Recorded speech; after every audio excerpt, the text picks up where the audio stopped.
It has been more than 16 years since a civilian working for the Navy was charged with passing secrets to Israel. Jonathan Pollard pled guilty to conspiracy to commit espionage and is serving a life sentence. At first, Israeli leaders claimed Pollard was part of a rogue operation, but later took responsibility for his work. Now, Fox News has learned some U.S. investigators believe that there are Israelis again very much engaged in spying in and on the U.S., who may have known things they didn't tell us before September 11th. Fox News correspondent Carl Cameron has details in the first of a four-part series. Since September 11th, more than 60 Israelis have been arrested or detained, either under the new Patriot anti-terrorism law or for immigration violations. A handful of active Israeli military were among those detained, according to investigators, who say some of the detainees also failed polygraph questions when asked about alleged surveillance activities against and in the United States. There is no indication that the Israelis were involved in the 9/11 attacks, but investigators suspect that the Israelis may have gathered intelligence about the attacks in advance and not shared it. A highly placed investigator said there are, quote, tie-ins, but when asked for details, he flatly refused to describe them, saying, quote, evidence linking these Israelis to 9/11 is classified. I cannot tell you about evidence that has been gathered. It's classified information. Fox News has learned that one group of Israelis, spotted in North Carolina recently, is suspected of keeping an apartment in California to spy on a group of Arabs who the United States is also investigating for links to terrorism. Numerous classified documents obtained by Fox News indicate that even prior to September 11th, as many as 140 other Israelis had been detained or arrested in a secretive and sprawling investigation into suspected espionage by Israelis in the United States. Investigators from numerous government agencies are part of a working group that's been compiling evidence since the mid-90s. These documents detail hundreds of incidents in cities and towns across the country that investigators say, quote, may well be an organized intelligence gathering activity. The first part of the investigation focuses on Israelis who say they are art students from the University of Jerusalem and Bezalel Academy. They repeatedly made contact with U.S. government personnel, the report says, by saying they wanted to sell cheap art or handiwork. Documents say they, quote, targeted and penetrated military bases, the DEA, FBI, and dozens of other government facilities, and even secret offices and unlisted private homes of law enforcement and intelligence personnel. The majority of those questioned, quote, stated they served in military intelligence, electronic surveillance intercept, and or explosive ordnance units. Another part of the investigation has resulted in the detention and arrests of dozens of Israelis at American Mall kiosks, where they've been selling toys called Puzzle Car and Zoomcopter. Investigators suspect a front. Shortly after the New York Times and Washington Post reported the Israeli detentions last month, the carts began vanishing. Zoomcopter's webpage says, we are aware of the situation caused by thousands of mall carts being closed at the last minute. This in no way reflects the quality of the toy or its saleability. The problem lies in the operator's business policies. Why would Israelis spy in and on the U.S.? A General Accounting Office investigation referred to Israel as Country A and said, quote, according to a U.S. intelligence agency, the government of Country A conducts the most aggressive espionage operation against the U.S. of any U.S. ally. A defense intelligence report said Israel has a voracious appetite for information and, quote, the Israelis are motivated by strong survival instincts which dictate every facet of their political and economic policies. It aggressively collects military and industrial technology, and the U.S. is a high priority target. The document concludes, quote, Israel possesses the resources and technical capability to achieve its collection objectives. A spokesman for the the Israeli embassy here in Washington issued a categorical denial, saying any suggestion that Israelis are spying in or on the U.S. is, quote, simply not true. There are other things to consider, and in the days ahead, we will take a look at the U.S. phone system and law enforcement's methods for wiretaps, and an investigation into the possibility that both have been compromised by our friends and allies overseas. Brett? Carl, what about this question of advanced knowledge of what was going to happen on 9/11? How clear are investigators that some Israeli agents may have known something? Well, it's very explosive information, obviously, and there's a great deal of evidence that they say they have collected, none of it necessarily conclusive. It's more when they put it all together. A bigger question, they say, is how could they not have known? Almost a direct quote, Brett. Yeah, this going to the fact that they were spying on some Arabs, right? Correct. All right, Carl, thanks very much. We reported on the approximately 60 Israelis who had been detained in connection with the September 11th terrorism investigation. Carl Cameron reported that U.S. investigators suspect that some of these Israelis were spying on Arabs in this country and may have turned up information on the planned terrorist attacks back in September that was not passed on. Tonight, in the second of 4 reports on spying by Israelis in the U.S., we learn about an Israeli-based private communications company for whom a half dozen of those 60 detained suspects worked. American investigators fear information generated by this firm may have fallen into the wrong hands and had the effect of impeding the September 11th terror inquiry. Here's Carl Cameron's second report. Fox News has learned that some American terrorism investigators fear certain suspects in the September 11th attacks may have managed to stay ahead of them by knowing who and when investigators are calling on the telephone. How? By obtaining and analyzing data that's generated every time someone in the U.S. makes a phone call. What city and state, please? Here's how the system works. Most directory assistance calls and virtually all call records and billing in the U.S. are done for the phone companies by AMDOCS Limited, an Israeli-based private telecommunications company. AMDOCS has contracts with the 25 biggest phone companies in America and more worldwide. The White House and other secure government phone lines are protected, but it is virtually impossible to make a call on normal phones without generating an AMDOCS record of it. In recent years, the FBI and other government agencies have investigated AMDOCS more than once. The firm has repeatedly and adamantly denied any security breaches or wrongdoing. But sources tell Fox News that in 1999, the super-secret National Security Agency, headquartered in northern Maryland, issued what's called a top-secret, sensitive, compartmentalized information report, TSSCI, warning that records of calls in the United States were getting into foreign hands, in Israel in particular.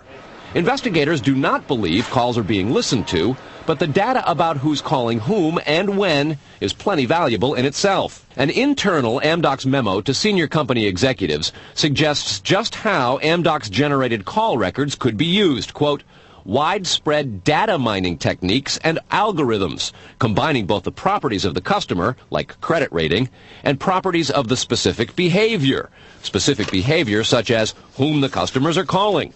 The AMDOCS memo says the system should be used to prevent phone fraud, but U.S. counterintelligence analysts say it could also be used to spy through the phone system. Fox News has learned that the NSA has held numerous classified conferences to warn the FBI and CIA how AMDOCS records could be used. At one NSA briefing, a diagram by the Argonne National Lab was used to show that if the phone records are not secure, major security breaches are possible. Another briefing document said, quote, it has become increasingly apparent that systems and networks are vulnerable. Such crimes always involve unauthorized persons or persons who exceed their authorization, acting on exploitable vulnerabilities.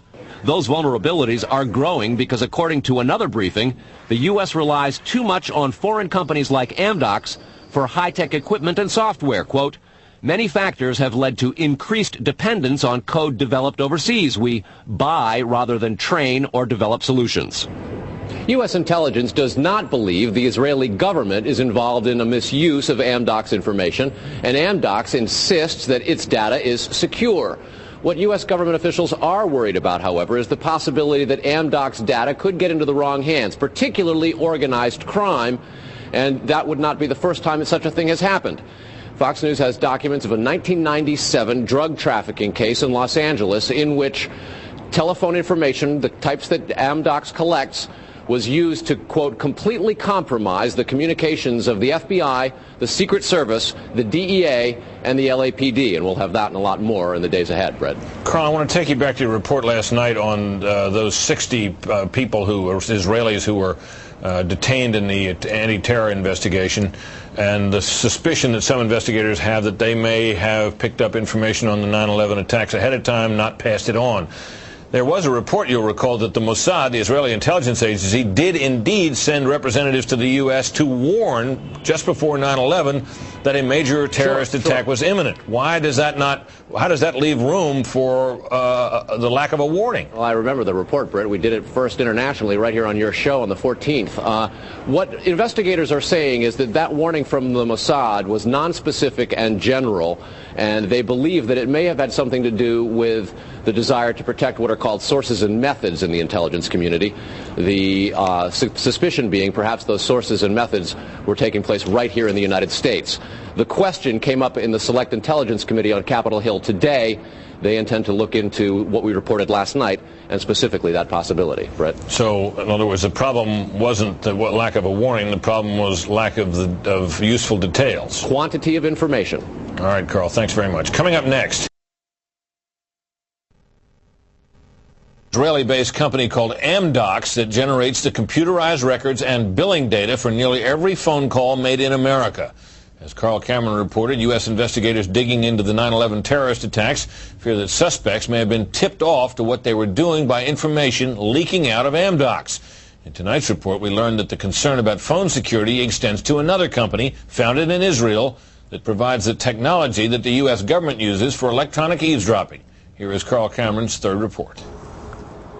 The company is Comverse Infosys, a subsidiary of an Israeli-run private telecommunications firm with offices throughout the U.S. It provides wiretapping equipment for law enforcement. Here's how wiretapping works in the U.S. Every time you make a call, it passes through the nation's elaborate network of switchers and routers run by the phone companies. Custom computers and software made by companies like Comverse are tied into that network to intercept, record, and store the wiretapped calls, and at the same time transmit them to investigators.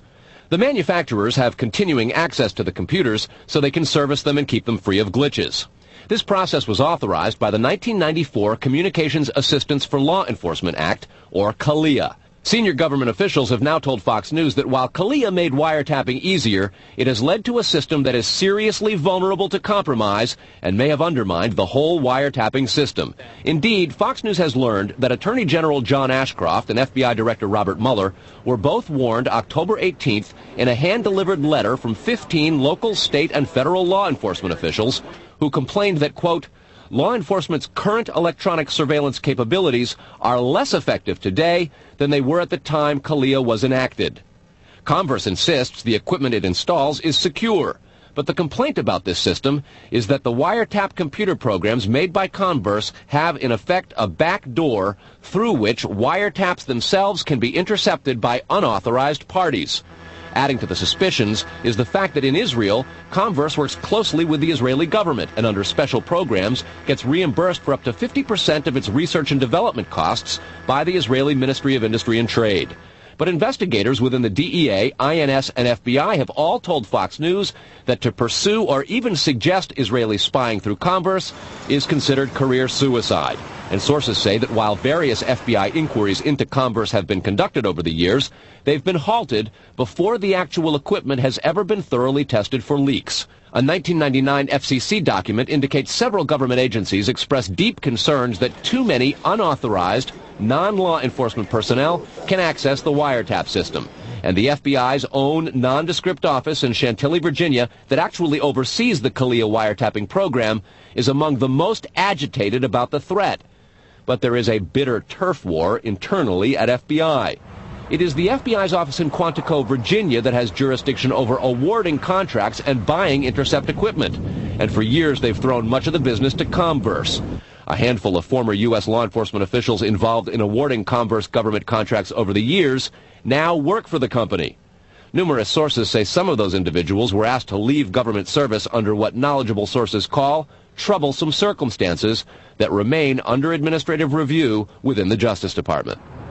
And what troubles investigators most, particularly in New York in the counterterrorism investigation of the World Trade Center attack, is that on a number of cases, suspects that they had sought to wiretap and surveil immediately changed their telecommunications processes. They started acting much differently as soon as those supposedly secret wiretaps went into place. Brett? Carl, is there any reason to suspect in this instance that the Israeli government is involved? No, there's not, but there are growing instincts and an awful lot of law enforcement officials in a variety of agencies who suspect that and have begun compiling evidence and a highly classified investigation into precisely that possibility. Brett? All right, Carl, thanks very much. On a long-standing government espionage investigation, federal officials this year have arrested or detained nearly 200 Israeli citizens suspected of belonging to a, quote, organized intelligence gathering operation. The Bush administration has deported most of those arrested after September 11th, although some are in custody under the new anti-terrorism law. Cameron also described an investigation into the possibility that an Israeli firm generated billing data that could be used for intelligence purposes, and described concerns that the federal government's own wiretapping system may be vulnerable.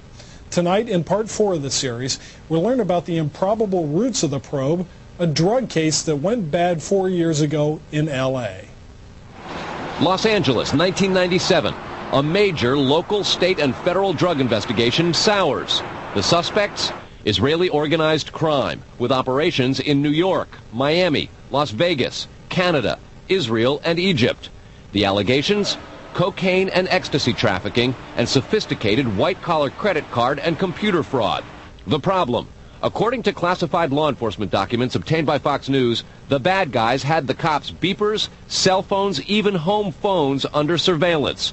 Some who did get caught admitted to having hundreds of numbers and using them to avoid arrest. Quote, this compromised law enforcement communications between LAPD detectives and other assigned law enforcement officers working various aspects of the case. The organization discovered communications between Organized Crime Intelligence Division detectives, the FBI, and the Secret Service. Shock spread from the DEA to the FBI in Washington and then the CIA. An investigation of the problem, according to law enforcement documents, concluded, quote, the organization has apparent extensive access to database systems to identify pertinent personal and biographical information. When investigators tried to find out where the information might have come from, they looked at AMDOCS, a publicly traded firm based in Israel. AMDOCS generates billing data for virtually every call in America, and they do credit checks. The company denies any leaks, but investigators still fear that the firm's data is getting into the wrong hands. When investigators checked their own wiretapping system for leaks, they grew concerned about potential vulnerabilities in the computers that intercept, record, and store the wiretapped calls. A main contractor is Comverse Infosys, which works closely with the Israeli government and under a special grant program is reimbursed for up to 50% of its research and development costs by Israel's Ministry of Industry and Trade.